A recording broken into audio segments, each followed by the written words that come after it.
habis itu kembali lagi oleh kekuatan-kekuatan pragmatis, kekuatan-kekuatan opportunis dan otoriter. Sehingga saya minta, mari semua kita lakukan lagu Halo Halo Bandung. Mari Bung rebut kembali.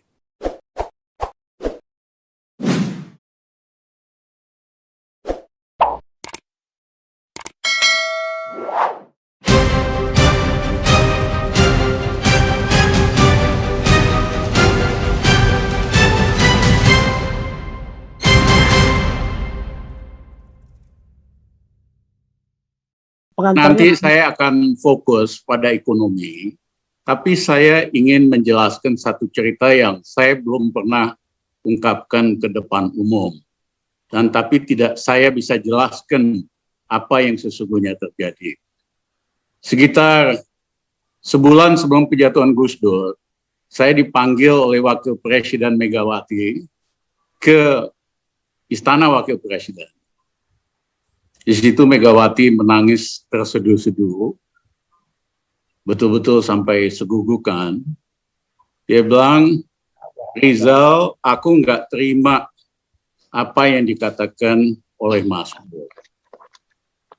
Pokoknya, kalau Mas Dur nggak mau minta maaf, aku nggak peduli. Oke, Bang, di situ aja, Bang. Nanti akan kita lanjutkan, Bang. Cerita itu menarik. Saya jawab sedikit, saya lanjutkan yang tadi. Sebulan sebelum kejatuhan Gus Dur, saya dipanggil sama Mbak Mega ke kantor Wakil Presiden di Medan Merdeka Selatan. Mbak Mega nangis benar-benar tersenguk-senguk. Ya. Dan bilang, Rizal, masa Mas Dur tega ngomong kayak gitu tentang saya? Ya, soal pribadilah ini. Saya nggak terima. Bang Taufik juga marah sekali, Puan marah sekali. Mas Dur harus minta maaf. Kalau enggak, saya nggak mau belain lagi. Ingat nggak waktu interpelasi 1 di DPR, kamu sama saya yang belain atur strategi supaya nggak jadi apa-apa. Tapi kalau Mas Dur nggak segera minta maaf dalam waktu 2 minggu ini, aku nggak peduli deh apa yang terjadi. Ada interpelasi 2, terserah mau jadi apa, kan gayanya gitu. Aku ngerti, ini bahaya banget. Saya langsung telepon sohibnya Gus Dur, Alwi Shihab. Pak Alwi ngadep ke istana, bujukin Gus Dur minta maaf. Ini penting banget. Alwi datang ke sana, akhirnya telepon saya, Mas Rizal, Gus Dur nggak mau minta maaf, karena itu benar. Saya panggil Yeni ke kantor, Yen, kamu ngadep ke istana, bujukin Bapak minta maaf. Tapi benar itu nggak bisa diceritakan, Bang, ya? Nggak bisa dong. Nggak bisa. Nanti ceritanya 10 tahun lagi, ya kan? Nah, habis itu saya sendiri datang malamnya. Hubungan saya sama Gus Dur tuh udah kayak teman, bapak anak. Ya, saya bujukin Gus Dur harus minta maaf. Jatuh nih pemerintah Gus kalau enggak. Saya pelukin Gus Dur. Gus, ya kita nggak usah campur lah urusan yang bukan urusan negara gitu. Tapi Gus Dur nggak mau. Akhirnya berjalanlah proses itu. Termasuk tank Kostrad dikerahkan ke depan istana. Moncongnya kan ditujukan ke istana. Itu sebetulnya quote unquote kudeta kagak langsung. Politisi sipil melihat begini, selain bahwa DPR dibubarin, dapat sinyal tentara Kostrad kirim ngarahkan tank ke istana, ya mulailah proses akhirnya Gus Dur jatuh. Tapi tentu tidak semua bisa diungkapkan secara ini. Nah, kita waktu di pemerintah kan sering sekali di demo. Ya. Demo macam-macam tuh. Teman-teman PKS terutama, lain-lain, PAN, apalah semuanya keliling istana. Kita lagi rapat di istana, Rizal, ini banyak banget nih, laporan ratusan ribu, gimana? Kita harus siap-siap apa gimana? Gus, tenang aja Gus, teman-teman PKS tuh lagi piknik. Karena demo bawa anaknya, bawa istrinya. Itu mah piknik Gus. PK, belum PKS. OPK waktu itu ya. Itu mah piknik, udahlah tenang aja. Yang penting kita tangkap aspirasinya. Kalau yang saya khawatir ada 300 mahasiswa di luar istana, nah kita mesti mikir plan sebelumnya. Tapi kalau cuma yang diorganize oleh teman-teman PK, nggak tahu juga barangkali Pak Bahtiar Hamzah atau Pak Fuad, kebanyakan itu kan piknik, nggak usah diladenin lah. Kita terus saja rapat dan seperti itu. Nah, begitu Gus Dur terpilih jadi presiden, Gus Dur kepengen sekali Menteri Keuangan yang pertama, namanya Rizal Ramli. Pak Wiranto tulis surat kepada Gus Dur. Mega pengen saya jadi Menteri Keuangan. Tapi kemudian Mas Amin, PAN, temu Gus Dur, bilang, nggak bisa, Menteri Keuangan harus dari PAN. Ya, soalnya begini begitu. Akhirnya Gus Dur nyerah. Saya setuju PAN, tapi saya yang milih loh ya. Gus Dur ini kan politisi. Ya, maunya Mas Amin, ya Pak Fuad. Gus Dur bilang oke dari PAN. Ya, tapi apa yang terjadi kemudian? Apalagi kontribusi Pak Fuad dalam proses pemilihan Gus Dur tadi kan besar sekali. Gus Dur bilang oke, dari PAN saya yang milih. Dia pilihlah Bambang Sudibyo sebagai Menteri Keuangan dari PAN. Tentu ini bikin gregetan lah kawan-kawan di PAN. Nah, Gus Dur bingung, saya harus jadi apa? Kemudian sebulan kemudian dia panggil, Rizal, kamu saya angkat jadi ketua BPK. Saya bilang, Gus maaf, terima kasih. Saya setuju, tapi kalau saya udah umur 60 tahun, Gus. Ya, karena ketua BPK kan biasanya 60 tahunan. Saya waktu itu masih 42, 43. Gus Dur, kamu bisa aja. Sebulan kemudian Gus Dur panggil lagi. Rizal, kamu saya angkat jadi Dubes Amerika. Dubes Amerika paling muda kalau saya mau. Saya bilang, Gus Dur ini kayak Belanda aja. Ya, yang badung-badung dikirim ke luar negeri, tugas saya cuma minum wine sama pesta diplomatik. Mohon maaf dah, terima kasih. Gitu. Akhirnya 3 bulan kemudian, Gus Dur panggil lagi, kali ini kamu nggak boleh nolak. Orang dikasih 1 kali aja, mau. Apa Gus? Kamu saya angkat jadi ketua Bulog. Karena Gus Dur udah minta 3 kali, saya bilang Gus, saya terima. Tapi dengan syarat Gus, maksimum 1 tahun doang. Ya, saya beresin Bulog semuanya. Habis itu saya mengundurkan diri atau Gus Dur pecat saya. Gus Dur marah, udah dah kamu ambil dulu aja, urusan lain lagi gitu. Nah, kemudian saya benerin lah Bulog. Gayanya Rizal Ramli, Bang Bahtiar kan tahu banget, cepet banget.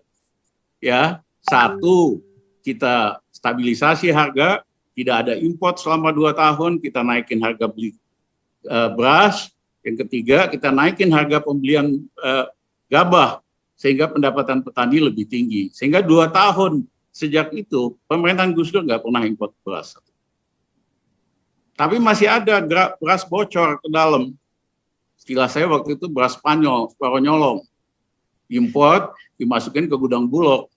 Saya keluarkan peraturan Bulog tidak boleh beli beras, hanya boleh beli gabah. Sehingga nggak bisa main-main lagi. Iya kan?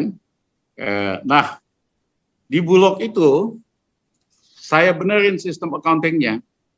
Ada 119 account. Ya, masing-masing di bawah pejabat. Masing-masing itu, ya kan, bunganya masuk ke kantongnya masing-masing. Saya panggil semua pejabat Bulog, saya bilang, saya mau online dalam 6 bulan. account yang 119 tutup, kita tutup, jadi 9 aja sehingga ketahuan yang jelas transparan, bunganya masuk Bulog. Yang kedua, apa namanya nih, supaya online. Bisa Pak, tapi butuh 2 tahun. Bang Bahtiar, mah sederhana. Kalau kamu nggak bisa 6 bulan, gue ganti loh. Jadi itu barang sistemnya online dan sebagainya. Pengeluaran travel berkurang 60%. Ada dana off budget. Bulog itu kan sumber dana off budget Orba nomor 2 setelah Pertamina buat nyogok pejabat, nyogok organisasi, semua. Kita tutup off budget, kagak ada lagi off budget. Memang saya lihat filenya off budget, wah banyak orang penting Indonesia yang terima duit dari Bulog lah dan sebagainya. Nah, kita benerin lah itu. Kita ganti 50 pejabat tinggi Bulog. Kita bikin Bulog tadinya rugi untung 5 triliun dalam 1 tahun. Kalau uang hari ini kali 20 triliun. Belakangan duit itu dipakai sama Rini Suwandi buat nyenengin Mega dengan beli pesawat Sukhoi. Itu ceritanya. Nah, tetapi selama saya di Bulog, saya sebetulnya jadi troubleshooter-nya Gus Dur. Ada apa-apa masalah penting, Gus Dur telepon. Rizal, kamu beresin ini. Padahal bukan tugas kita ya. Rizal, kamu rapiin ini. Salah satu, lagi saya di Bulog, dia bilang, Rizal, ini IPTN, proyek Pak Habibie, rugi ratusan miliar setiap tahun. IMF mau tutup, kamu beresin. Saya bilang, Gus, mohon maaf Gus, saya waktu muda suka ngeritik Pak Habibie, saya senang industri airline-nya. Cuman Pak Habibie kan suka jor-joran. Gus Dur bilang, kamu kualat, Arma, ngapain kamu dulu kritik-kritik waktu dia muda, kamu harus beresin. Kita ngeles lagi, Gus, apa kata orang, ketua Bulog ngerapiin di PTN. Gus Dur bilang, kalau ada yang nanya, kasih aja nomor telepon saya, gitu aja kamu ribet. Akhirnya kita beresin di PTN, kita ganti paradigmanya. Jadi a competitive airplane industry. Kita ganti namanya Dirgantara Indonesia, kita ganti direksinya, manajemennya sama anak-anak muda, si Yusman. Yang kedua, dalam 2 tahun ternyata bisa untung dari tadinya ratusan miliar rugi, jadi sekitar 26 miliar untung gitu. Nah, banyak sekali kasus-kasus di mana kalau ada apa-apa yang penting, Gus Dur telepon saya, walaupun kagak ada urusannya dengan Bulog. Ya, setengah waktu saya beresin Bulog, setengah yang lain saya kerjakan perintah Gus Dur yang lain. Akhirnya berapa bulan kemudian saya diangkat jadi ketua tim monitoring kabinet. Wakilnya saya angkat di Bu Alam. Gus Dur kan lucu-lucuan aja, udah ada kabinet, udah ada wakil presiden, kita pula diangkat jadi ketua tim monitoring kabinet. Ya kan? Akhirnya agenda kabinet kita yang tentuin, kesimpulannya kita yang summarize, policy optionnya kita iniin, kita geber terus gitu. Akhirnya diangkatlah saya jadi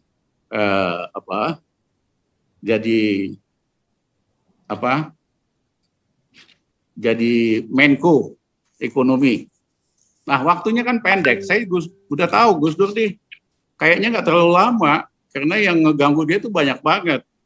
Sehingga saya bekerja dengan sangat cepat sekali.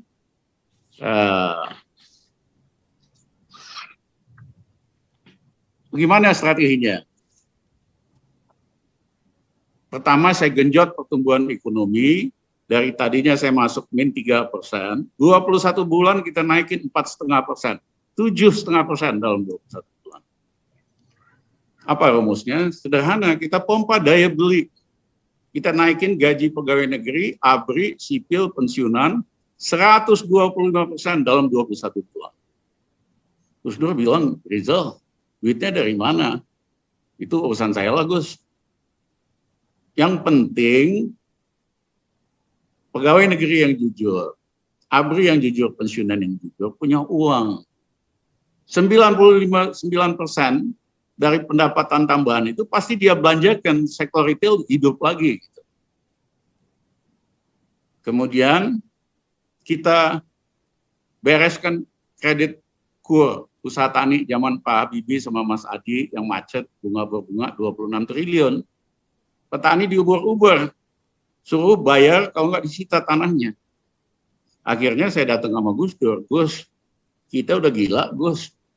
Nah saya enaknya sama Gus Dur bisa ngomong gini, Bang Batiar. Ngomong gini, Gus, kita udah gila, Gus. Mau nyita tanah petani yang kredit kur macet. Ya, bayangin kalau kita sita semua tanah petani, oh kita apain, Gus? Gus Dur, iya bener ya. Kita apain ya? Jangan gitulah, Gus. Kita hapusin aja kredit macetnya, total 26 triliun. Supaya petaninya senang. Gus Dur bilang, dari mana duitnya? Ya, duit urusan saya lah, Gus. Iya kan? Yang kedua, saya kan Menko, bisa urusin begituan. Yang kedua, ya, supaya petaninya seneng gitu. Tapi Gus Dur bilang, kamu bisa ditangkap loh. Write off 26 triliun. Saya bilang, kalau ada yang mau nangkep saya, silakan aja, Gus. Emang gue untung apa dari kebijakan ini? Yang untung kan rakyat. Akhirnya kita write off 26 triliun. Petani yang tadinya diuber-uber sama polisi, sama camat, mau sita tanahnya, seneng gembira. Saya naikin harga pembelian gabah. Petani dapat insentif. Tahun itu, output pertanian kita naiknya tinggi sehingga nggak perlu impor. Nah, yang ketiga, saya kasih diskon kepada kredit usaha kecil yang macet. Waktu itu kan waktu masih krisis. Saya tanya sama Dirut Bank, apa yang terjadi dengan kredit kecil di bawah 1 miliar? Ya hampir semuanya macet, Pak. Udah kategori 5. Sekarang kalau kita Uber mereka, ya berapa lama butuhnya? 2 tahun, Pak. Soalnya harus ada keputusan pengadilan, harus debt collection. Dapatnya berapa setelah 2 tahun? Cuma 20%, Pak. Saya bilang, saya nggak mau cara-cara biasa, lazim. Rizal Ramli itu selalu out of the box. Saya nggak mau cara begitu. Saya mau kita kasih mereka potongan 50%, 500 juta. Ya, tapi sisanya harus bayar tunai dalam waktu 3 bulan. Apa yang terjadi 3 bulan kemudian? Dirut bank telepon datang rapat, Pak Ramli, kita sekarang senang ternyata pada bayar tunai semua ini. Pengusaha kecil, ya minjem dari tetangganya, jual mobil atau apa, kita punya uang 7 triliun nih. Jadi bisa lagi mulai kredit baru. Sementara yang kecil itu sendiri, dari tadinya kategori 5, dia masuk lagi kategori 1, lancar. Dia bisa mulai lagi bisnisnya. Nah, ilmu-ilmu sederhana ini, mohon maaf Bang Baktiar, pemerintah Jokowi kagak bisa gitu loh. Karena hatinya bukan buat rakyat. Hatinya buat teman-temannya yang gede-gede itu. Teman-teman oligarkinya. Berapa kali? Nah, yang ketiga, ya kan,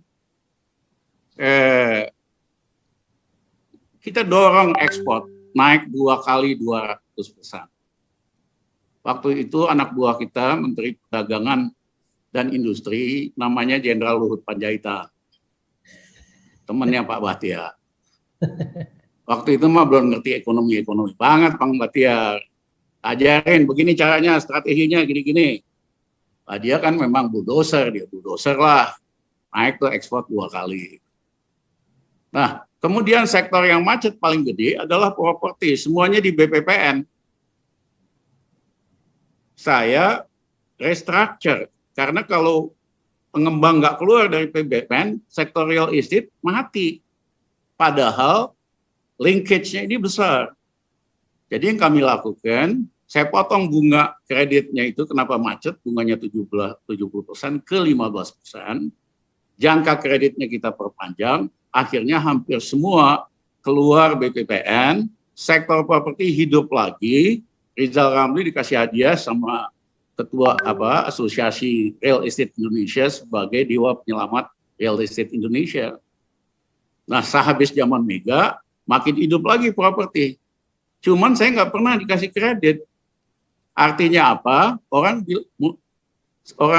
Mega bilang yang bikin tumbuh real estate ekonomi itu Budiono masih Milihani. Mohon maaf, bahasa Medannya paling lu botak gue yang ngerjain kok gitu loh. ya kan?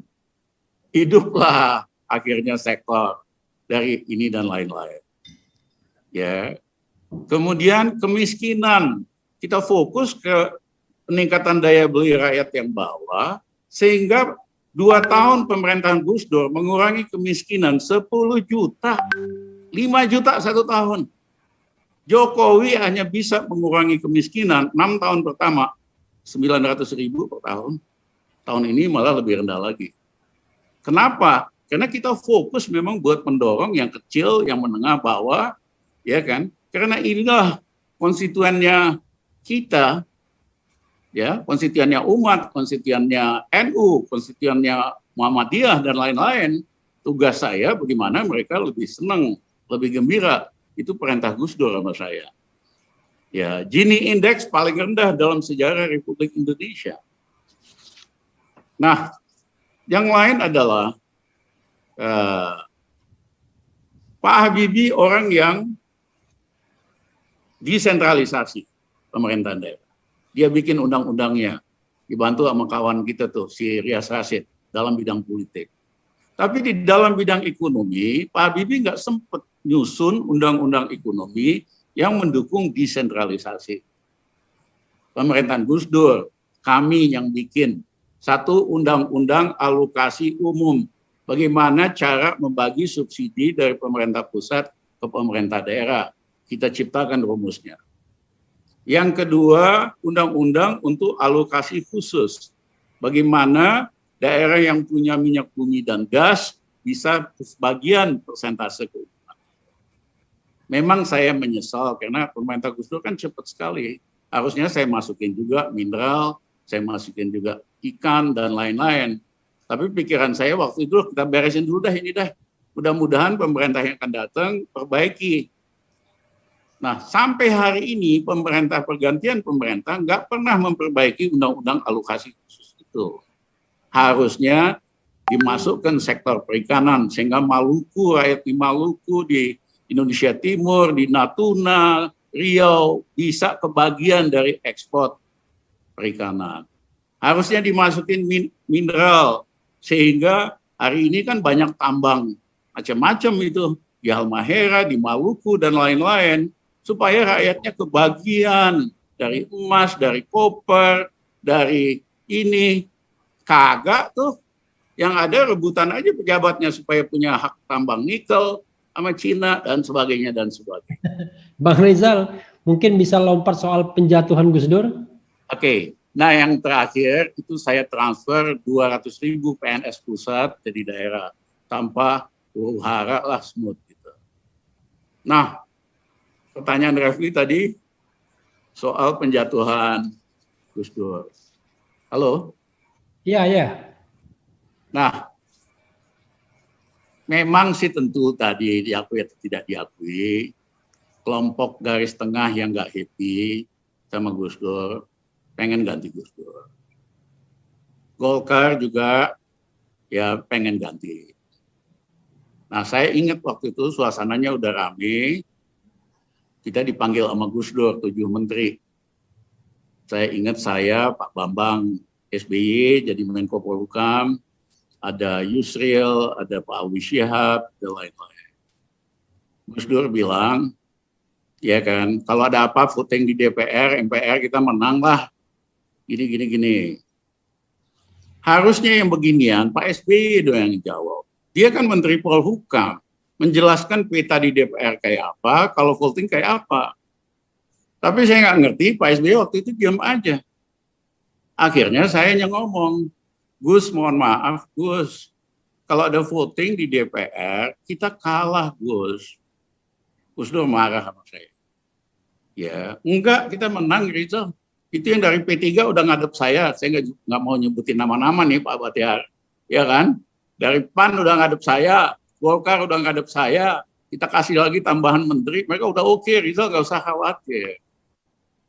Saya bilang Gus hati-hati, yang datang sama Gus Dur itu kebanyakan broker, bukan the real power holder di dalam partai-partai politik itu. Ini kalau voting kita kalah. Gus Dur marah sama saya. Rizal, kamu soal politik ya, kamu tuh anak muda, baru belajar, saya jam terbangnya lebih banyak. Iya kan? Marah banget, nadanya tinggi. Alwi Shihab di sebelah saya bilang, Mas Rizal hati-hati, Gus Dur nanti bisa kena stroke loh.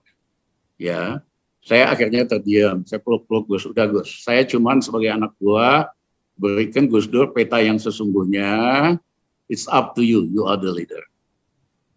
Akhirnya disepakati, tim 7 ini ketemu sama Mega. Saya datanglah rame-rame. Sebelumnya SBY rapat, nggak tahu tuh, seminggu tiap hari, bagaimana supaya ada kompromi antara pemerintahan Gus Dur sebagai presiden dan Mega wakil presiden.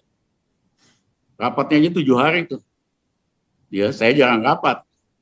Akhirnya selesailah kesimpulannya, kita ngadep rame-rame 7 menteri ini, ketemu sama Mbak Mega di Tengku Umar. Saya, SBY, Yusril, siapa, yang tim 7 itulah. Nah, SBY kan menjelaskan dengan rapi, teratur, ya kan, paper sekitar 3-4 halaman gitu. Bahasanya kan rapi banget. Mbak Mega antara ngerti dan nggak ngerti, maksudnya apa? Biasa kan SBY bahasa sumir gitu. Akhirnya saya setelah SBY selesai, Mbak, yang kita maksud ini sederhana, daripada anak presiden, wakil-wakil presiden konflik, nggak langsung maupun langsung. Kenapa kekuasaannya Gus Dur kita kurangi, kekuasaannya Mbak Mega ditambahin, ya kan? Mbak Mega ditambahin berapa menterinya, ya kan? Gus Dur dikurangi dan sebagainya. Saya ngomong gini, pendek ini aja. Mbak Mega langsung ngerti, oh Rizal, kalau gitu saya setuju. Ya kan? Akhirnya balik lagi rombongan 7 sirkus ini ke istana, ketemu Gus Dur. Ya kan? Nah, tapi bagaimana ceritanya, saya kira saya cukup stop di situlah. Selanjutnya yang lain barangkali lebih. Bang Rizal, 7 itu siapa aja? Kenapa? 7 itu siapa aja? Bang Rizal, SBY? Ya, SBY, Alwi Shihab, Yusril, siapa lagi ya? 7 orang menteri lah. Oke. 4 dia ya, baru tadi mungkin masih ingat itu siapa. Oke. Ya. Ya. Yang saya mau simpulkan, Refli, mula-mula poros tengah dukung Gus Dur. Tapi for whatever reason, banyak nggak happy, termasuk juga soal menteri lah. Ya, Hamzah Has, Ketua P3 ketemu Gus Dur, minta jatah lebih banyak. Oke, diakomodir. Pada Gus Dur tuh sebetulnya fleksibel kok. Cuman prinsip Gus Dur tuh, siapa aja boleh ngusulin. Katanya bagus. Nanti kita tes aja sebulan. Begitu sebulan kan kelihatan menterinya kagak bisa kerja. Kan kalau udah jadi menteri itu wartawan ngomongin, rakyat ngomongin, ketahuan ini menteri bisa kerja nggak kerja. Nah, Gus Dur kalau udah sebulan 2 bulan nggak bisa kerja, ya dia ganti sama orang lain. Dia mah nggak ragu-ragu. Kalau kamu perform, diterusin. Kalau enggak dia ganti 2 bulan, sebulan. Itu makanya penggantian menteri cepat sekali. Karena nama-nama ini kan datang selain dari partai-partai pendukung, ada juga dari partai dia. Beberapa tuh memang nggak bisa kerja. Nah, tetapi akibat sistem yang cepat ini, akhirnya Gus Dur di ujung jabatannya dapat orang-orang yang relatif bagus, relatif oke gitu loh. Cuman selection prosesnya memang beda dengan Pak Harto. Pak Harto kan calon menteri itu 2 tahun udah dipantau sebelumnya. Kalau Gus Dur kan berdasarkan dari partai-partai itu tadi, dia juga mohon maaf karena kesulitan baca, nggak bisa baca orang dari muka, dari mimiknya, ini pembohong, tukang tipu, ngomong gede, dia nggak bisa baca. Nah, kelemahan itu ditutupin dengan sistem siapa aja boleh jadi menteri, 2 bulan nggak becus kita ganti. Tapi kalau dilihat kinerjanya di dalam bidang demokrasi, ya kita bebasin siapa aja. Ya, tidak ada ketua partai bisa mencat anggota DPR. Sehabis Gus Dur kan balik lagi tuh, ketua partai bisa mencat anggota DPR. kita demokratisasi pers, ya nggak boleh intervensi. Saya telepon Bang Batiar ini kan kenal baik, saya nggak pernah tuh bujukin Bang Batiar supaya nggak kritik Gus Dur, karena saya demokratis, ya kan? Dasarnya kita mau beda pendapat silahkan, asal lu jangan bersenjata aja, bersenjata gue sikat lo gitu. Tetapi apa namanya ini nggak biasa juga orang. Jadi dalam demokrasi Gus Dur meneruskan prinsip demokrasi yang dilaksanakan oleh Pak Habibie. Sama-sama orang demokratis, ya nggak ada tuh telepon-teleponan pers dan sebagainya. Yang kedua, dalam desentralisasi kita kerjakan desentralisasi di dalam bidang ekonomi. Yang ketiga, kita pulihkan ekonomi dalam waktu cepat yang lebih adil, lebih plural. Jadi kejatuhan Soeharto reformasi menghasilkan dua kepemimpinan yang jelas tegas arahnya dan kinerjanya berpihak kepada rakyat, keadilan dan demokrasi dan anti korupsi, yaitu pemerintahan Habibie dan pemerintahan Gus Dur. Begitu dua pemerintahan yang sangat progresif dan reformatif ini selesai, kembalilah anasir-anasir lama yang motifnya itu otoriter, motifnya itu KKN, balik lagi deh. Itulah kenapa saya katakan reformasi berhasil. Dua periode kepemimpinan yang cepat tapi kinerjanya bagus, habis itu kembali lagi oleh kekuatan-kekuatan pragmatis, kekuatan-kekuatan oportunis dan otoriter. Sehingga saya minta, mari semua kita lakukan lagu Halo Halo Bandung. Mari Bung rebut kembali. Bang Batiar rebut kembali, ya. Itu loh, siapa tadi yang muda-muda tuh, ya kan? Mari kita rebut kembali. Masa kita biarin, ya kan, orang yang nggak ada peranannya dalam proses demokratisasi, perjuangan keadilan, perjuangan anti KKN bisa ngacak-ngacak Indonesia, saya tanya. Terima kasih. Ya.